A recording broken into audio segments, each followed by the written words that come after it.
Hello बच्चों, welcome back. तो last video में हमने देखा डिफरेंशियल इक्वेशन का डेफिनेशन और डिफरेंशियल इक्वेशन का ऑर्डर और डिग्री कैसे आइडेंटिफाई करते हैं।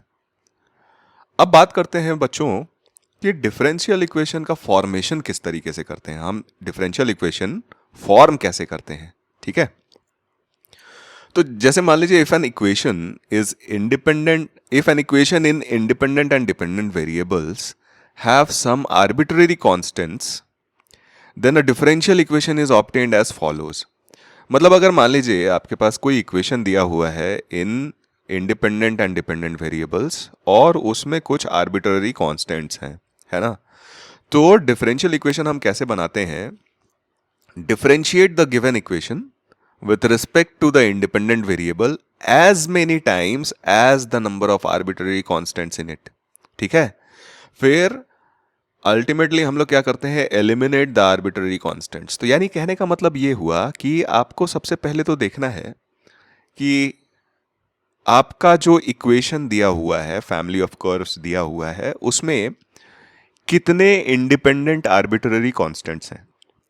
यहाँ पे एक बात हमेशा ध्यान में रखनी है और जिस पे ज्यादा फोकस रखना है वो ये है कि आर्बिट्ररी कॉन्स्टेंट्स तो होने चाहिए, लेकिन ये इंडिपेंडेंट आर्बिट्ररी कॉन्स्टेंट्स होने चाहिए।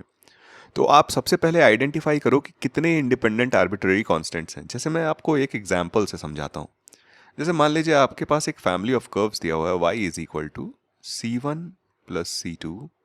ठीक है, और let's say x square n plus c3। ठीक है, ये सिंपल सा एक इक्वेशन है और यहाँ पे आपसे पूछा जाए कि कितने आर्बिट्ररी कांस्टेंट्स हैं, इंडिपेंडेंट आर्बिट्ररी कांस्टेंट्स हैं। तो देखिए, देखने में तो आपको लगेगा कि ये एक, ये दूसरा और ये तीसरा, तीन आर्बिट्ररी कांस्टेंट्स हैं, लेकिन नहीं। ये दोनों क्या है? इंडिपेंडेंट आर्बिट्ररी कांस्टेंट्स नहीं है। इनको टोटल दोनों को मिला के हम एक सिंगल कांस्टेंट की तरह भी अज्यूम कर सकते थे। यानी इस इक्वेशन को हम कुछ ऐसे भी लिख सकते थे, y is equal to some constant k times x square n plus c3। तो अब यहां पे अगर आप देखते हो कि आर्बिट्ररी कांस्टेंट्स यानी इंडिपेंडेंट आर्बिट्ररी कांस्टेंट्स जो हैं वो क्या है? k है और c3 है। यानी इस इक्वेशन को देख के हमें लगा था कि तीन आर्बिट्ररी कांस्टेंट्स हैं, लेकिन एक्चुअली इस इक्वेशन में कितने आर्बिट्ररी कांस्टेंट्स हैं? दो ही हैं। ठीक है, तो आपको सबसे पहला काम क्या करना है कि अपने इक्वेशन में कितने आर्बिट्ररी कांस्टेंट्स हैं वो आइडेंटिफाई कर लेना है। अब जितने आर्बिट्ररी कांस्टेंट्स हैं उतनी बार आपको इक्वेशन को डिफरेंशिएट करना है ना।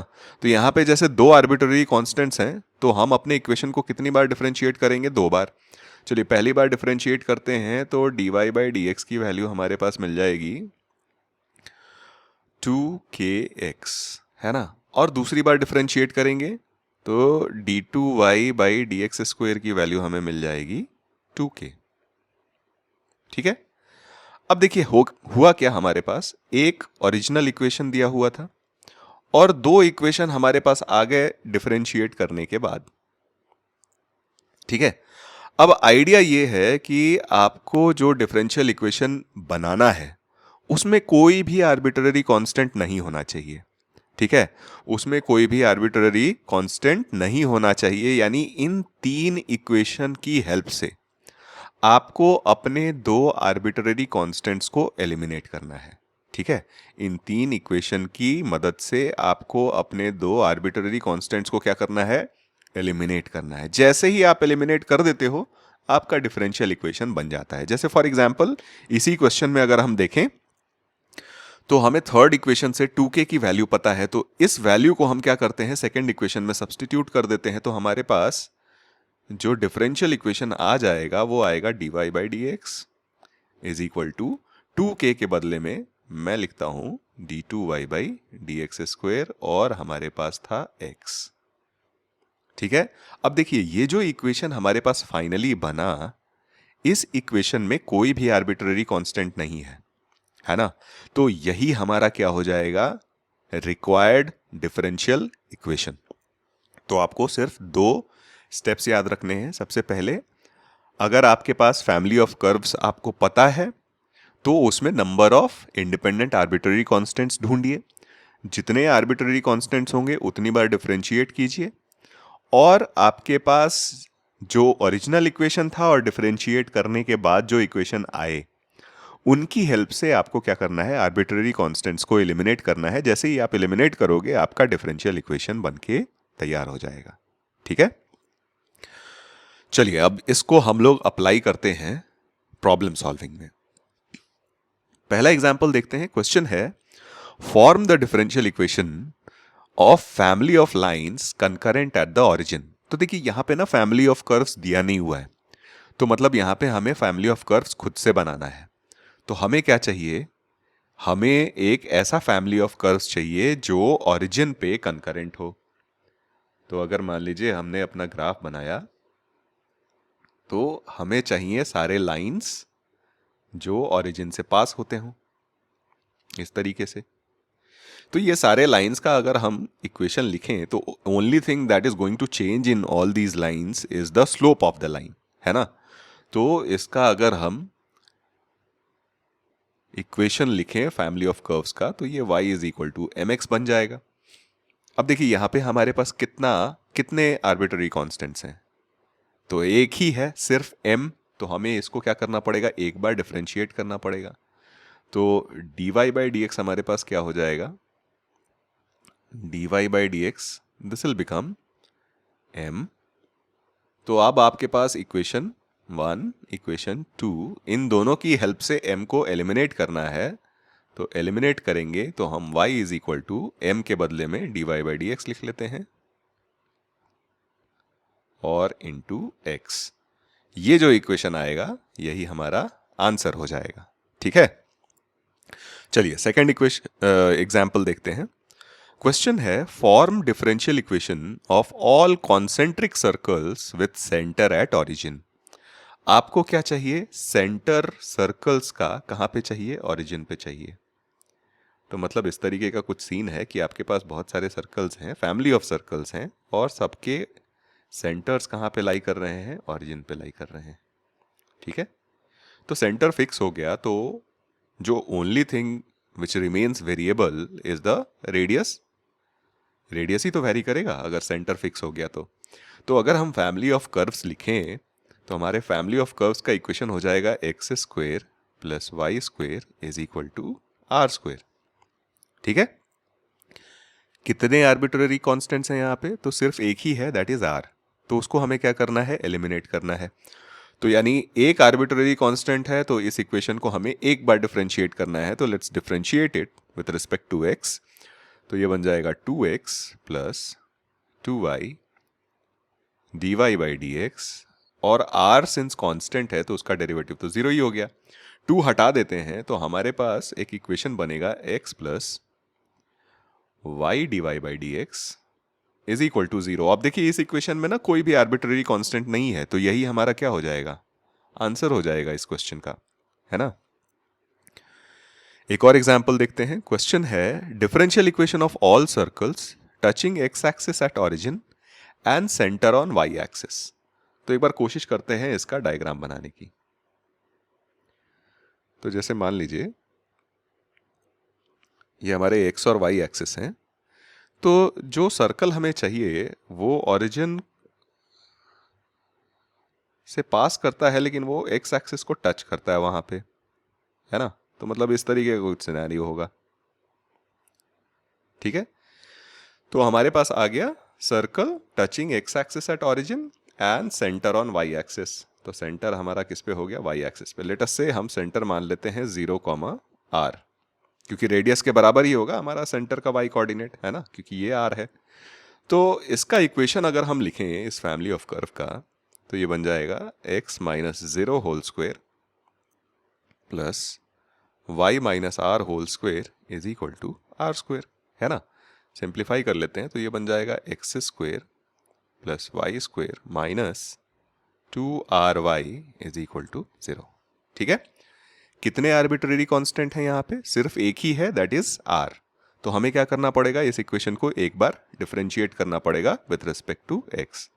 तो differentiating with respect to x, तो ये बन गया हमारे पास 2x plus 2y dy by d x minus 2r dy by d x is equal to 0, है ना।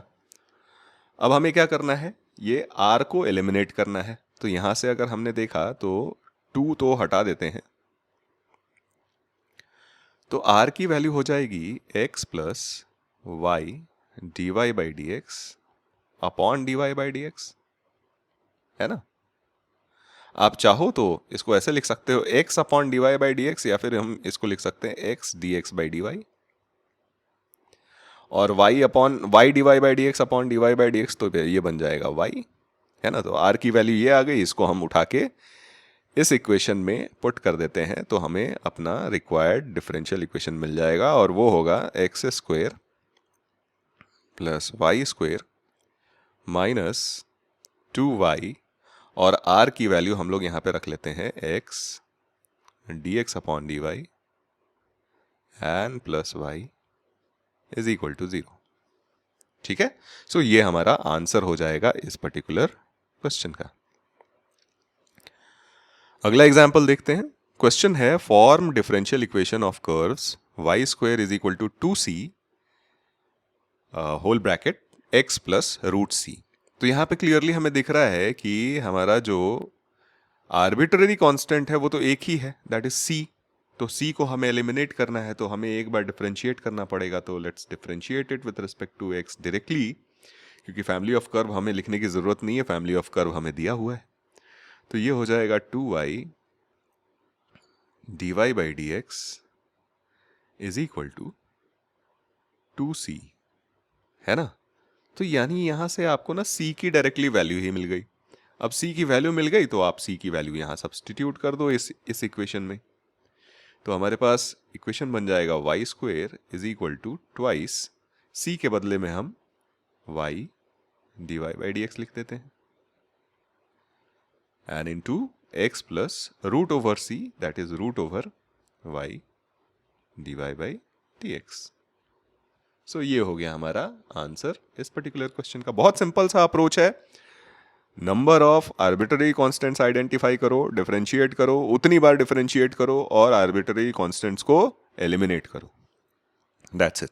ओके, तो चलिए अगला एग्जाम्पल देखते हैं। इस क्वेश्चन में हमें क्या करना है कि form differential equation of family of lines situated at a constant distance p from origin. ये डिस्टेंस p हमें गिवन है, यानी हम p को आर्बिट्ररी कांस्टेंट नहीं मानेंगे। आर्बिट्ररी कांस्टेंट ऐसा कोई कांस्टेंट होता है जिसकी वैल्यू चेंज तो नहीं होगी, लेकिन वो क्वेश्चन में प्रोवाइडेड नहीं है, वो हमने खुद से अज्यूम किया है। यहाँ पे ऑलरेडी ये प्रोवाइडेड वैल्यू है, तो p को हम लोग आर्बिट्ररी कांस्टेंट नहीं अज्यूम करेंगे। अब देखिए आपको चाहिए क्या, आपको चाहिए कि form the differential equation of family of lines situated at a constant distance p from origin. देखिए, अगर मैं एक सर्कल ड्रॉ करूं जिसका सेंटर ओरिजिन हो और रेडियस p हो, जिसका सेंटर ओरिजिन हो और रेडियस p हो, तो आपको ये बात समझ में आ रही है कि ये जो रिक्वायर्ड लाइन होगा ये और कुछ नहीं इस सर्कल का टैंजेंट होगा, क्योंकि इस सर्कल पे कोई भी टैंजेंट आप ड्रॉ करोगे उसका डिस्टेंस ओरिजिन से हमेशा p यूनिट्स ही होगा, है ना। तो इस टैंजेंट का, तो सर्कल का इक्वेशन तो हमारे पास क्लियर हो गया, x square plus y square is equal to p square. अब इस पे हमें क्या करना है, टैंजेंट का इक्वेशन लिखना है। तो टैंजेंट का इक्वेशन क्या हो जाएगा, y is equal to, slope form में लिख लेते हैं, m x plus minus radius that is p root over 1 plus m square. Arbitrary constant कितने हैं, p तो हमें क्वेश्चन में ऑलरेडी प्रोवाइडेड था, तो p हमारे लिए गिवन कांस्टेंट है। आर्बिट्ररी कांस्टेंट अभी भी हमारे पास क्या है, सिर्फ m ही है। तो हम इसको कर देते हैं डिफरेंशिएट एक बार, क्योंकि एक ही आर्बिट्ररी कांस्टेंट है हमारे पास। तो हमारे पास dy बाई डी एक्स जो बन जाएगा वो बन गया m, है ना। m की वैल्यू आ गई, हम वापस से इक्वेशन में रीसब्स्टिट्यूट कर देते हैं, तो हमारे पास इक्वेशन बन जाएगा y is equal to dy upon d x times x plus minus p root over 1 plus dy upon d x whole square. ठीक है, तो ये हमारा क्या हो गया, डिफरेंशियल इक्वेशन। आप चाहो तो प्लस माइनस को आप एडजस्ट कर सकते हो, कैसे, तो इस वाले टर्म को इधर लेते आओ LHS में और स्क्वायर कर दो दोनों तरफ, तो आपके पास y minus x dy upon d x whole square is equal to p square times 1 plus dy by d x whole square. तो ये इक्वेशन बन जाएगा and this will be our answer, required answer, है ना।